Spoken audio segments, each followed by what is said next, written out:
এই ম্যাথটা time distance speed চ্যাপ্টারের হাইলি কনসেপচুয়াল একটা ম্যাথ, এবং আমরা এই সেম ডেটা দিয়ে দুইটা আলাদা কনসেপ্টের ম্যাথ বোঝার চেষ্টা করব। আমি অনেক সময় নিয়ে ডিটেলসে ম্যাথটা বোঝাবো যেন পরীক্ষা হলে আপনাদের সময় কম লাগে। তো দেখি কি বলছে। A train meets with an accident after traveling 150 kilometre. অর্থাৎ একটা ট্রেন 150 কিলোমিটার ট্রাভেল করার পরে অ্যাক্সিডেন্টের সম্মুখীন হয়। দেন it then continues at 3/5 of its original speed and arrives its destination 8 hours late.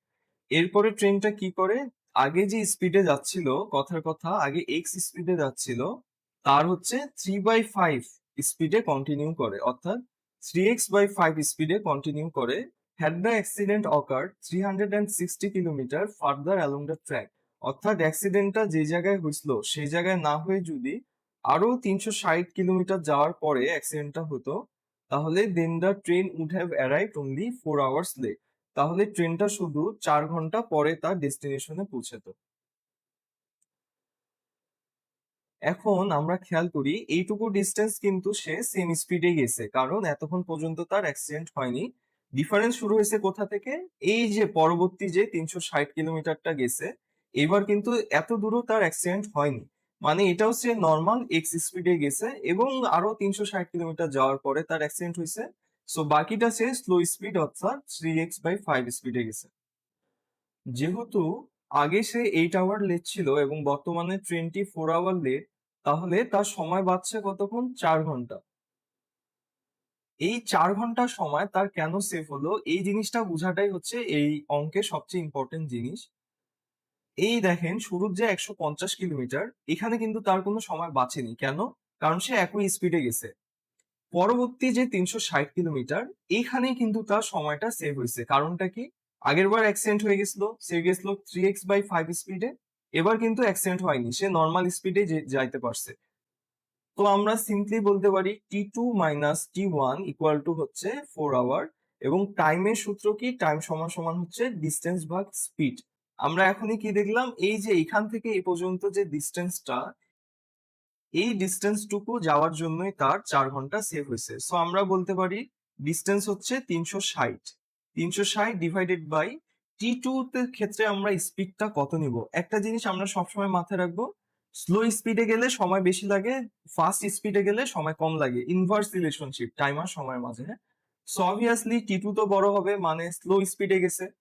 তো স্লো স্পিড ছিল হচ্ছে 3x divided by 5 minus 360 by normal speed অর্থাৎ এক্স ইকুয়াল টু হচ্ছে আমাদের 4 আওয়ার। পুরাই লিখি 360 ইন্টু 5 ডিভাইডেড বাই 3x।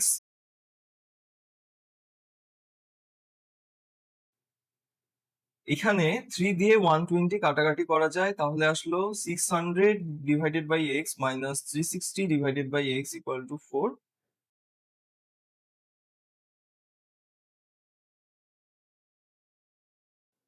তাহলে আমরা পাইলাম এক্স ইকুয়াল টু 60। প্রশ্নে আমাদের জানতে চাইছে তার অরিজিনাল স্পিড কত ছিল। শুরুতে আমরা এটাই ধরে নিছিলাম তার অরিজিনাল স্পিড ছিল এক্স অর্থাৎ 60 কিলোমিটার পার আওয়ার।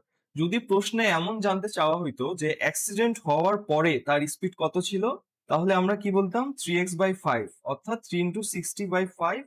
তাহলে অ্যাক্সিডেন্ট হওয়ার পর তার স্পিড ছিল 36 কিলোমিটার পার আওয়ার। আগের অঙ্ক থেকে আমরা কি পেলাম যে তার হচ্ছে অ্যাক্সিডেন্টের আগে তার অরিজিনাল স্পিড ছিল হচ্ছে 60 কিলোমিটার পার আওয়ার, এবং অ্যাক্সিডেন্টের পরে তার যে স্লো স্পিডটা বা সে যে স্লো হয়ে গেছিল তখন তার স্পিড ছিল হচ্ছে 36 কিলোমিটার পার আওয়ার। এইবার আমাদের কাছে কি জানতে চাইছে, এইবার কিন্তু আমাদের কাছে জানতে চাইছে what is the total distance travel by the train. বাকি কিন্তু ডেটা আনচেঞ্জড।